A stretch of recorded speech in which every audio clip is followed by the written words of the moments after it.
Vibrations, as I said, that is the manifestation of the spirit.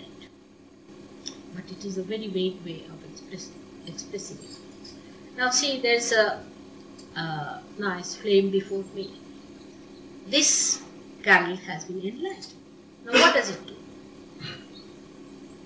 It gives you light. Alright. How does it give you light? By throwing light to us, by emitting light. It is the emitting of pulsation from the cell. This light, this is light. Actually there is sound, there is light, very high frequency sound, very high frequency. Actually many types of sound are mixed in this. There is magnetism in these vibrations. It has all the 5 elements, the subtle of all the 5 elements inside these vibrations. They are talking, they are telling you, they are guiding you, they are helping you. It's because the spirit is working through. Like this light you take in your hand, you go in the darkness and you see that there is an impediment in between. You have to cross it. So you get the idea with this light. The light is doing that for you. So when the spirit pulsates in your conscious mind, then it is a self-realized personality. But in the unconscious it is there all the time working. Actually the spirit itself comes out. It's as big as your thumb is. You can contain your thumb in your heart like that. That is the reflection of God Almighty within us, because heart perceives that image within itself.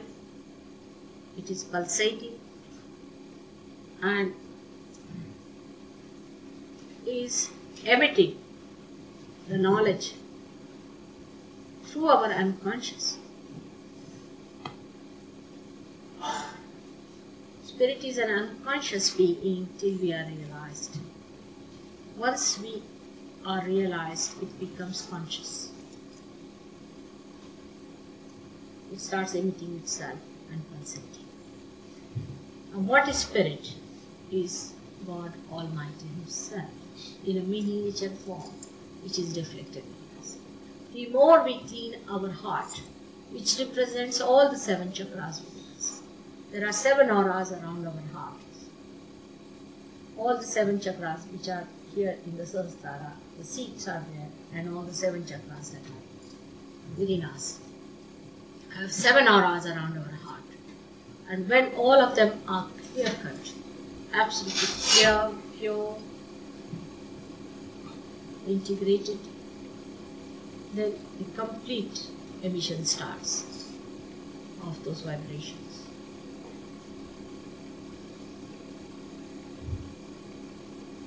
They are much more than I can explain, because, say, the other day a lady was writing a letter to me, and she was saying that, Mother, I'm so sorry, my accommodation problem is at the climax, and very frustrating letter to begin with, and I'm absolutely as if she's going to be doomed now, the way she was writing. I mean, it's such a trivial thing like that, but she was very much concerned because she didn't know where to go. And first half of the letter is like that, second half is this, that Mother, just now I've received a letter from the authorities that they have allotted me a very beautiful place in such and such places. The second half of this. Now, I would say this is all vibrations, because it is all pervading power. You become one with the all pervading power. So how it helps? Because when she was writing to me, you see, the vibrations were feeling it, what she was writing from the paper. So they communicated to the all pervading power. And the angels, or you can say the deities, also can understand, and they must have thought, why bother Mother with all this nonsense? Better give her the letter as soon as possible. She finish it off. So in the same letter, she said, I'm such a fool to write all this, but I must write to you to give you the night and the day of my life. You see, so she wrote to me. So it can work like that. that quick. So the vibrations actually are the things which are the doers and the enjoyers.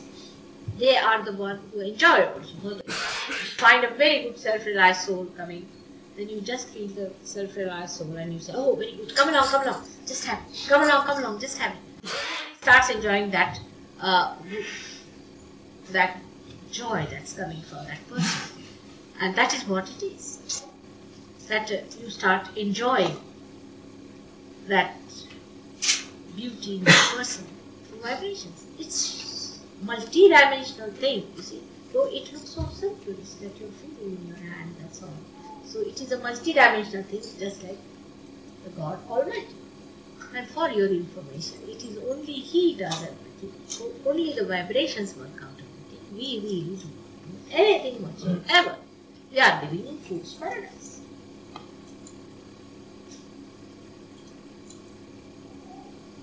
For example, a tree dies, alright, and you change it over and make a nice seat for me to sit down. Alright, so what tree is dead and you make a seat and you say, oh, you have built this, you have done that. What do you do? Can you sprout even a small little seed? You cannot.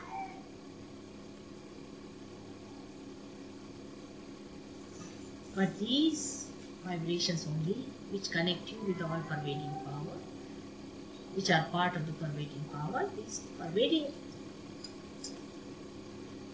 Almighty's eyes, you can say, they are the ones who look after each and every minute thing in this whole world. Can you think of such a multi-dimensional thing?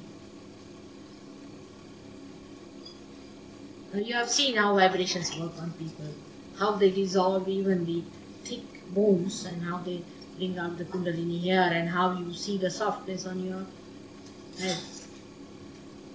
You cannot explain how. Because they only do everything. They have a universal communication centers and they have universal broadcasting stations, they have universal TV centers, they have everything with them. In short, you just copy them a little bit and you think you are doing something, but you really don't do anything whatsoever. That's why it is said that Brahma, this is the expression of Brahma. These are the vibrations of the Brahma. Is the only truth. The rest is all Mithya, is all Maya. It's just an illusion. We live in illusions, you see.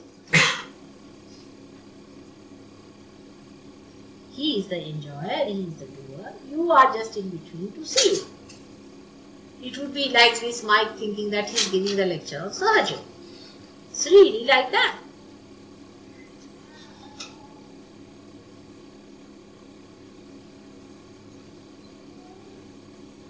So, to explain what is vibrations may not be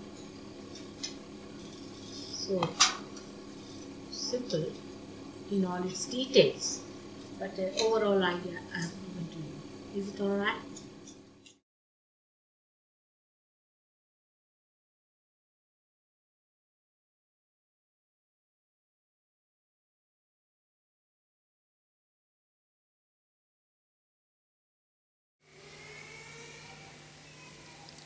Today we have assembled here to celebrate the Sahasrara Day, which was opened in 1970 on this date. I find this beautiful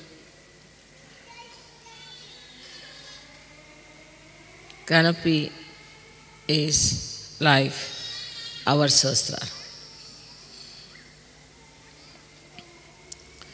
And so very apt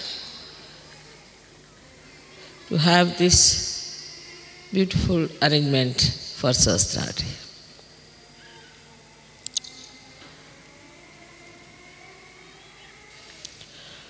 We have to understand what happens when the Sahasrara opens. When the Kundalini passes through the 5 centers it enters into the area which we call as limbic area. This area is all surrounded by 1,000 nerves. And when these nerves get enlightened, they look like flames of Vibracije colors, 7 colors, and very mildly, beautifully shining, emitting peace. But when the Kundalini starts emitting its vibration on the sides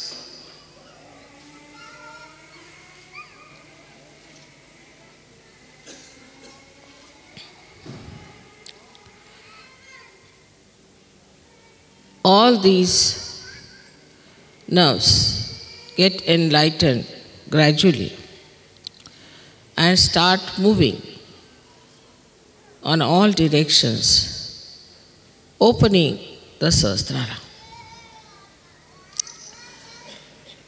And then the Kundalini, what's this noise about?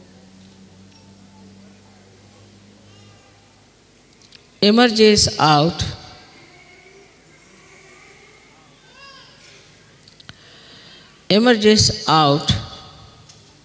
through the fontanelle bone area, which we call as Brahma Randra. Randra means the whole, and the Brahma is the all-pervading power of God's love. So it enters into the subtle energy which is all-pervading, which we do not feel normally. But then the Chaitanya, the vibrations which are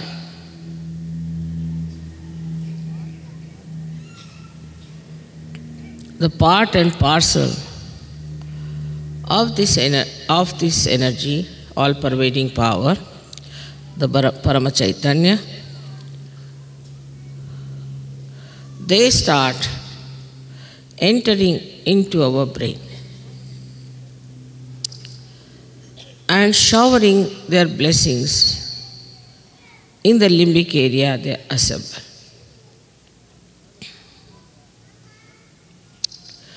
Now the limbic area is connected to all the area of the brain and also to the nerves. So it starts flowing onto the nerves, giving you the new awareness of collective consciousness called as Samuhik Chetana.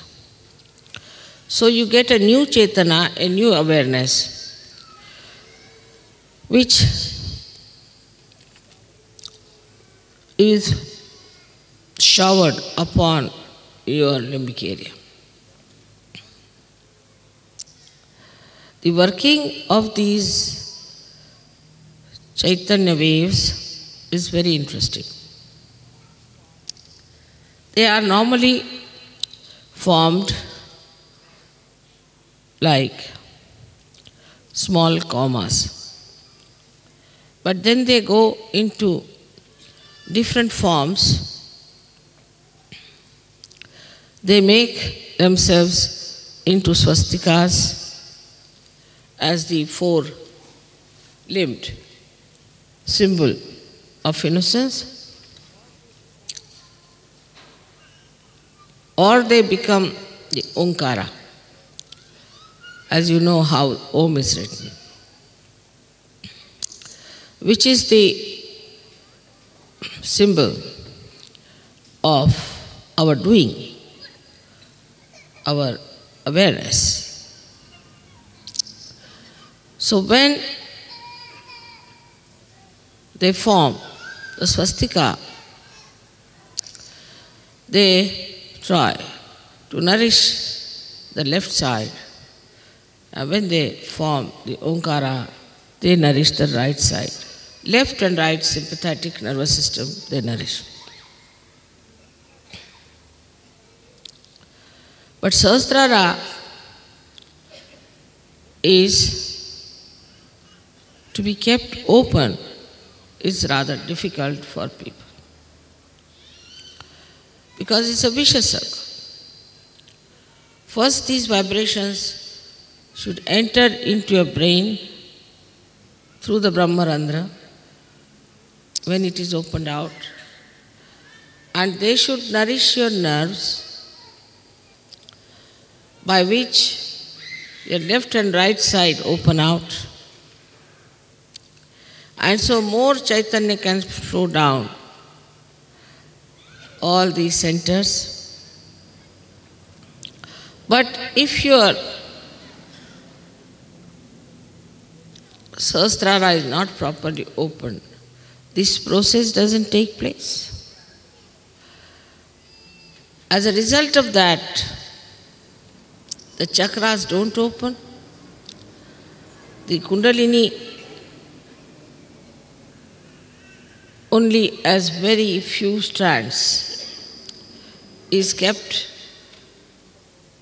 in the spinal cord, and the new strands cannot rise because your chakras are not open.